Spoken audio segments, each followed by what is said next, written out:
Olá pessoal, tudo bem? A pergunta do dia é: quantos ciclos o PET 100% reciclado pode ser submetido à reciclagem sem ser necessário misturar com resina virgem? Então vamos lá. Desde sempre, se você gosta do canal, se está acompanhando, deixa um like, deixa um comentário, curte, compartilha, manda para seus coleguinhas da fábrica porque ajuda demais, tá? Seu coleguinha aí da fábrica, da faculdade, de onde você estiver. Então vamos lá, e hoje a pergunta é bastante interessante, na verdade foi uma pergunta que me fizeram pelo LinkedIn, uma postagem que eu fiz sobre reciclagem de PET.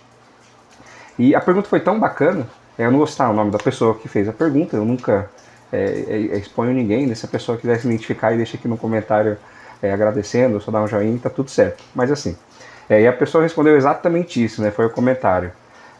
Uma dúvida, né? Quantos ciclos o PET 100% reciclado pode ser submetido ali nesse processo de reciclagem sem ser necessário mistura com resina virgem. Eu estava olhando aqui do lado porque eu realmente estou lendo a pergunta que a pessoa me fez. Foi feito hoje e eu já achei bacana fazer um vídeo. Então vamos lá.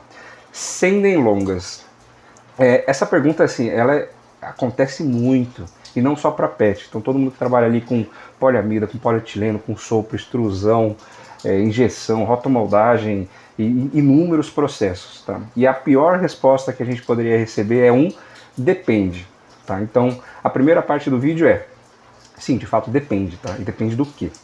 E depende do que e o porquê depende.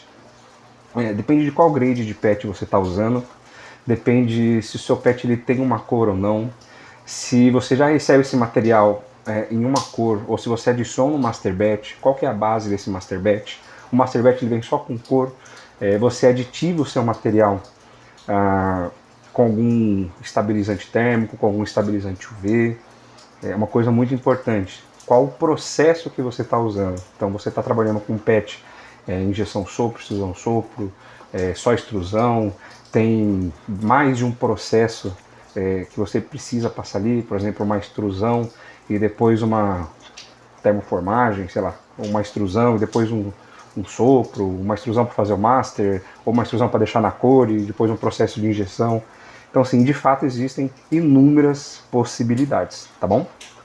E muito o importante também é não só o processo que você está usando, mas qual que é a máquina que você está usando no sentido de tamanho. Tá? Então qual que é essa relação do tamanho da sua peça com o tamanho da máquina. Por quê? Porque isso vai te entregar um tempo de residência, que isso vai ser específico do equipamento que você estiver usando na sua fábrica, tá bom? Mas para tentar ajudar, eu vou dar uma dica aqui, eu vou tentar explicar um pouco, é apenas um dos caminhos de como você responder essa pergunta para o seu processo, para o seu grade, para a sua marca, para o seu material, para o seu produto, tudo bem? Então vamos lá. Primeiro de tudo, você precisa saber o que você quer avaliar e o que para você é bom ou não. Até como eu faço meus vídeos, né? Eu anoto aqui as perguntas, faço um rascunho e eu vou lendo e faço mais ou menos um esquema aqui, né, do que eu pretendo falar no vídeo. Tá? Então não tem nenhuma preparação via chat GPT, né? Essas coisas que o pessoal usa muito dia. Eu prefiro fazer assim, e aí com os anos de experiência, né, os anos lendo muita norma, avaliando muitas falhas, a gente acaba já sabendo ali o que funciona na prática ou não, que é o que as pessoas querem saber. Então vamos lá.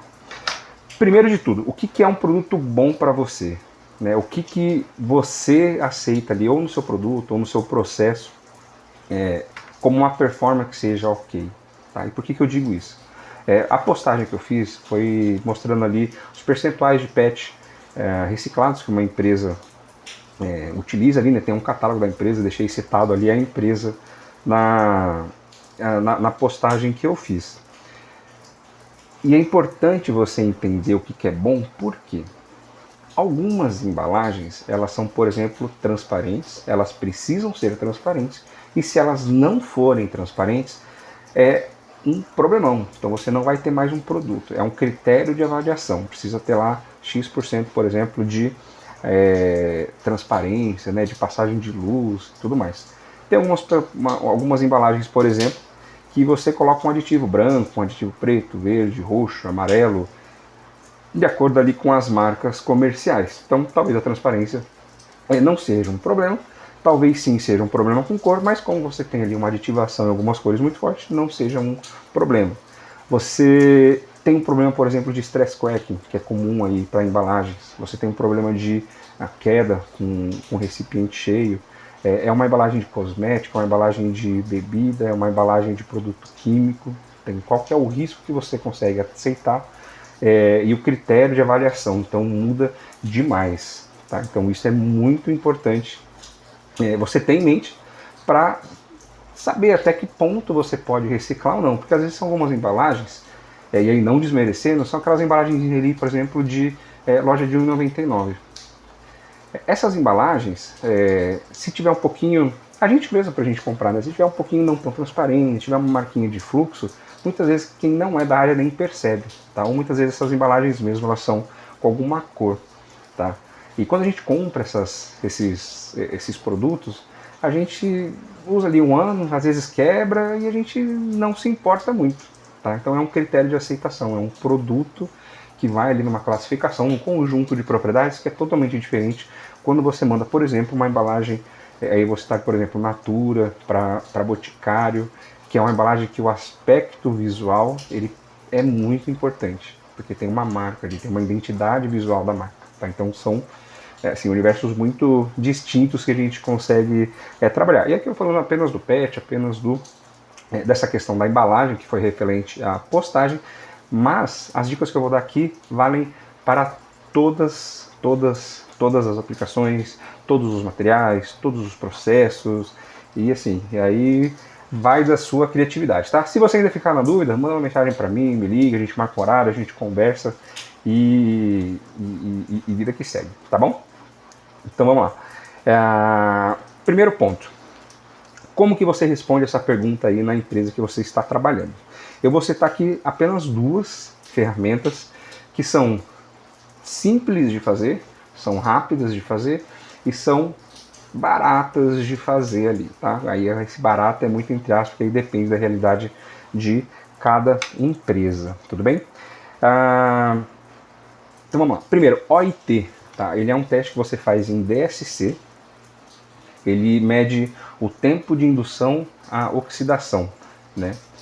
E como é que funciona esse teste? Você vai pegar um pedacinho do seu plástico, você vai deixar lá no DSC, que ele é um calorímetro. Você vai aquecer esse material até uma determinada temperatura e esse material ele vai ficar numa temperatura inerte, numa temperatura de nitrogênio. A hora que você chegar nessa temperatura, na temperatura determinada, e eu já vou falar qual é, você muda a atmosfera para uma atmosfera de oxigênio. E aí você vai ver o tempo que esse material demora para oxidar. Tá? E por que isso é importante? E aí já indo direto ao ponto. O que você vai fazer? Você vai fazer uma curva de OIT e aí você vai ter o seguinte resultado. Em PET, grade, o que eu estiver usando aqui, aí cada uma empresa vai usar um. Então esse material aqui que eu estou testando, você vai pegar o seu material virgem, tá? Mas você pode fazer com reciclado aí, dependendo do orçamento que você tiver. Então você vai pegar esse material, você vai fazer ou no seu laboratório interno, ou você vai contratar um laboratório para fazer, tá? A maioria dos laboratórios que trabalham com polímeros, eles fazem essa análise, tá? Uma análise corriqueira, uma análise comum, tá? Não sabe o laboratório de polímeros, vou citar alguns nomes aqui também já para te ajudar. Então, eu sou suspeito de falar do IPT hoje, porque eu trabalho no IPT, tá? Lá a gente faz também esses ensaios, mas tem outros laboratórios, por exemplo, o CCDM, o Senai, tanto de São Bernardo do Campo, quanto de, acho que é São Leopoldo, que é o Instituto de Inovação Senai.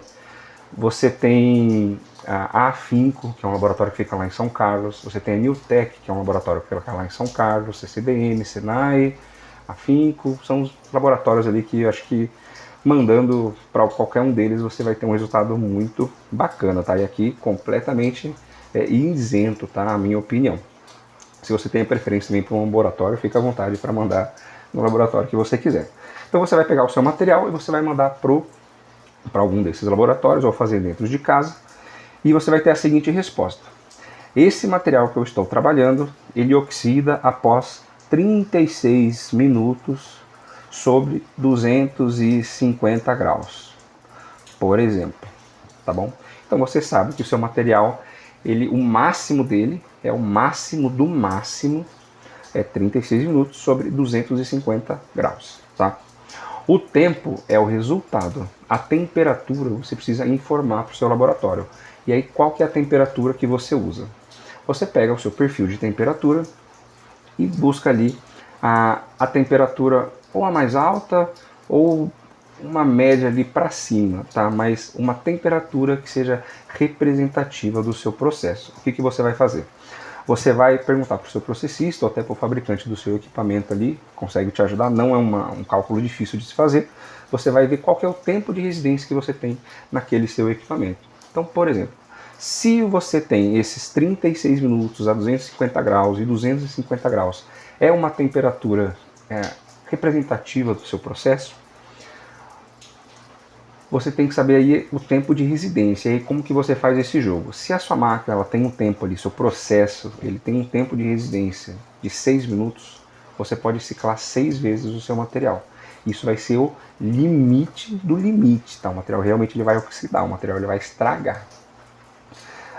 E aí você coloca um coeficiente de segurança, você pode colocar uma temperatura mais alta, uma temperatura mais baixa, você pode fazer o OIT em várias temperaturas e aí afinar esse tempo de residência, né?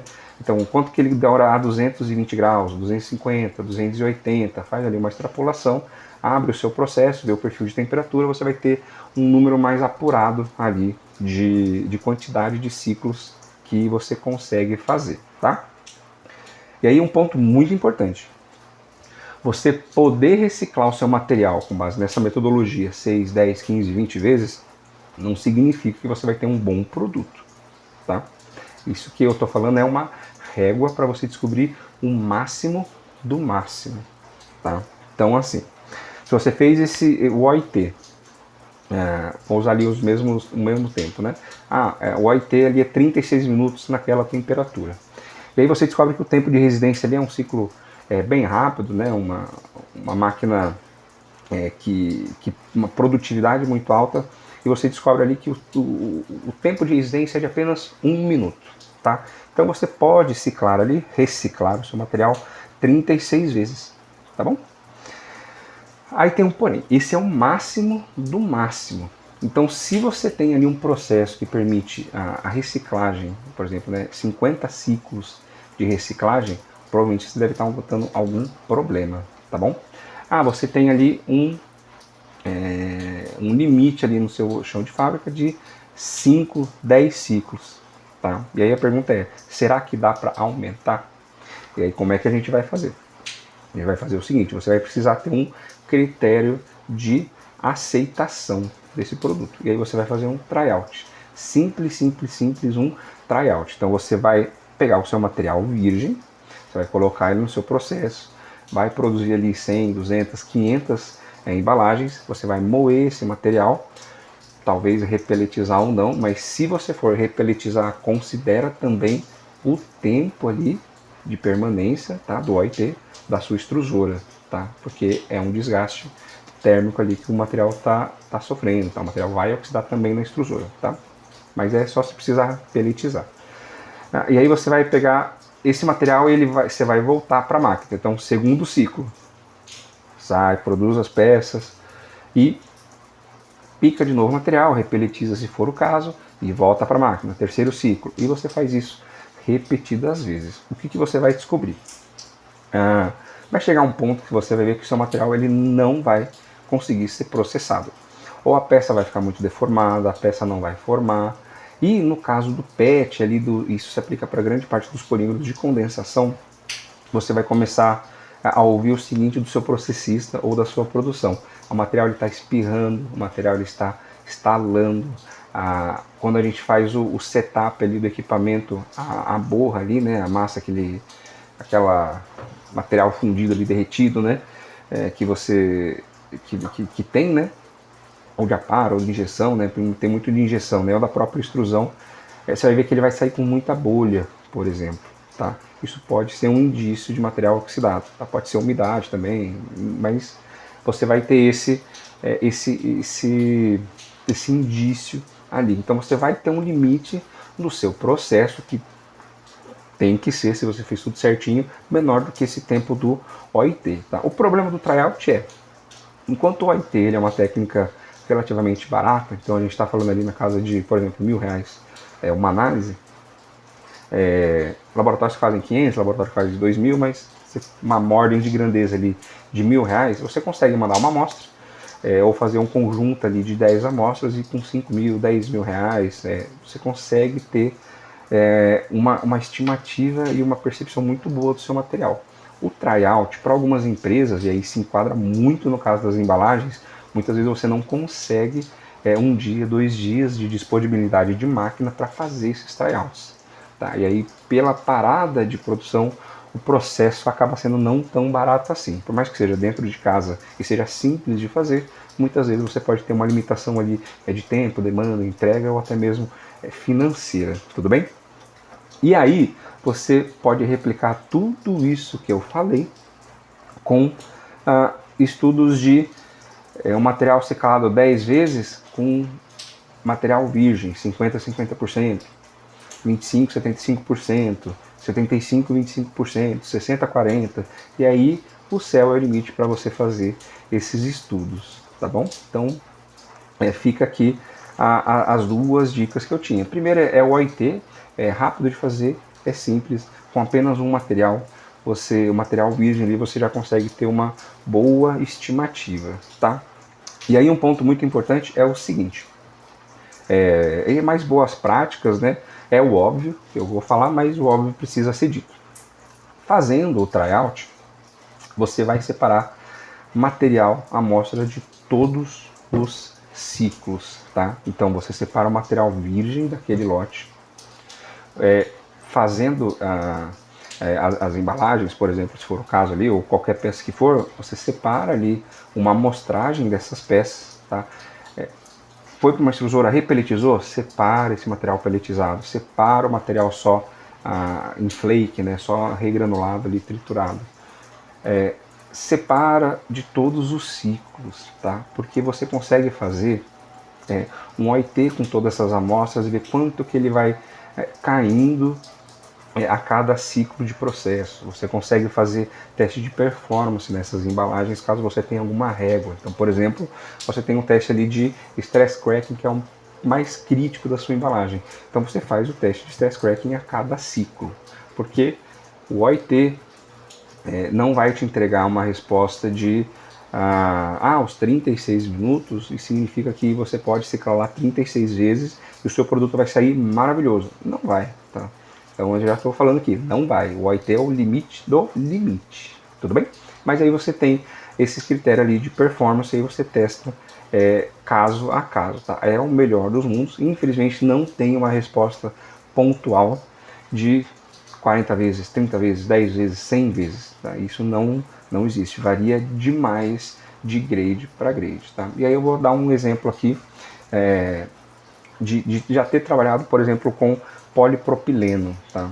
Então, às vezes você pegar um material do mesmo fabricante ali, da mesma petroquímica e fazer com 2 grades diferentes, sendo um grade com estabilizante e outro grade sem estabilizante, né, no caso um antioxidante, você vai ter resultados muito diferentes. E aí eu já tive resultados diferentes do tipo testar na mesma temperatura, um material ter 4 minutos de OIT e um outro material ter, se eu não me engano, 38 minutos de OIT, tá? Só por causa do estabilizante? Sim, só por causa do estabilizante, tá?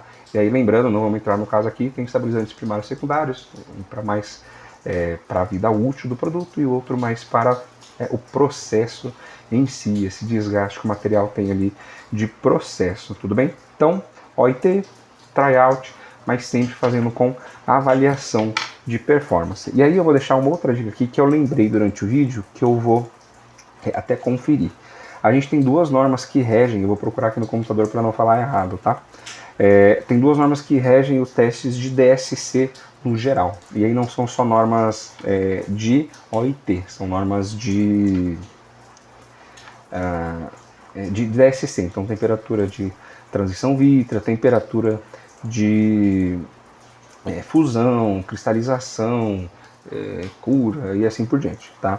A ISO eu sei de cabeça, é a ISO 11357, tá? É uma família de normas, a ISO 357, aí você vai ter a parte 1, parte 2, parte 3, parte 4 e vai ter uma parte ali que é de OIT, tudo bem? A primeira parte, ela é de princípios gerais, e aí cada parte ela vai tendo a referência ali de como realizar cada teste. Então, temperatura de transição vítrea, uma parte só de temperatura de fusão e uma parte só de OIT, que é o caso que a gente está falando aqui. No caso, a parte de OIT, ela vai estar na ISO 357-6, tá? Então, é essa norma que faz o OIT, tudo bem? E a ASTM, que eu não lembro de cabeça, e eu vou olhar aqui, eu acho que era 3481, alguma coisa assim, mas eu vou confirmar antes de passar aqui para vocês, tudo bem? Vamos lá, OIT, você tem o site da ASTM ali, é o Compass, aí você consegue conferir, tá bom? Olha só, a norma, a ISO, a ASTM no site referencia também a ISO 357-6, tá? Mas eu lembro que tem uma ISO específica de DSC da ASTM, mas não é para temperatura de transição vítrea. É de fato a ASTM D3418, mas ela é para temperatura de transição. É essa norma que eu estava na cabeça, tudo bem? Então, ISO 11357-6 é a norma aí que você pode usar para esse teste, tá? Para a sua avaliação, tudo bem? O que eu tinha para falar para vocês hoje, é só isso, tá? Eu já fiz questão de gravar esse vídeo porque realmente a pergunta foi bastante bacana. Sempre que tiver essas perguntas, né, boa parte dos meus vídeos, eu sempre faço com base em algumas perguntas ali que eu recebo. E é bacana isso, porque às vezes muita gente vai perguntando pra gente no dia a dia, e depois de muitas perguntas a gente fala assim, poxa, vamos fazer um vídeo para tentar explicar um pouco melhor, tá? Porque essas respostas de depende, quando a gente coloca ali no LinkedIn, depende de muita coisa, muitas vezes parece que a gente não está sabendo o que a gente está falando. Então, se eu não sei, eu vou falar que depende. Porque sempre vai depender de processo, de grade, se é estabilizado ou não, de cor, são coisas que são comuns ali para polímeros, né? Qual perfil de temperatura que você está usando, isso vai impactar e muito na resposta que você quer ter, tudo bem? Então, basicamente era isso mesmo hoje que eu tinha para falar para vocês. Agradeço a pessoa que me fez a pergunta, de fato foi muito bacana, por isso que eu até fiz o vídeo, porque eu fiz questão, porque de fato é interessantíssimo, tudo bem? Isso é uma pergunta de todo mundo faz, tá? Eu acho que todas as empresas que eu trabalhei, eu ouvi essa mesma pergunta mais de uma vez. Quantos ciclos pode ser? E se eu ciclar 10 vezes? E se eu ciclar 5? E se eu estiver misturando 150% de material virgem a cada ciclo? Aí vai depender da realidade de cada um. Vamos lá. Obrigado. Deixa um joinha aqui nesse vídeo. Compartilhe o vídeo, comenta o vídeo, porque isso ajuda demais o canal, tá? É um canal muito pequeno ainda, é um canal que está no começo, ainda são vários anos para a gente conseguir ganhar escala, mas me ajude desde já, tudo bem? Muito obrigado mais uma vez e até o próximo vídeo.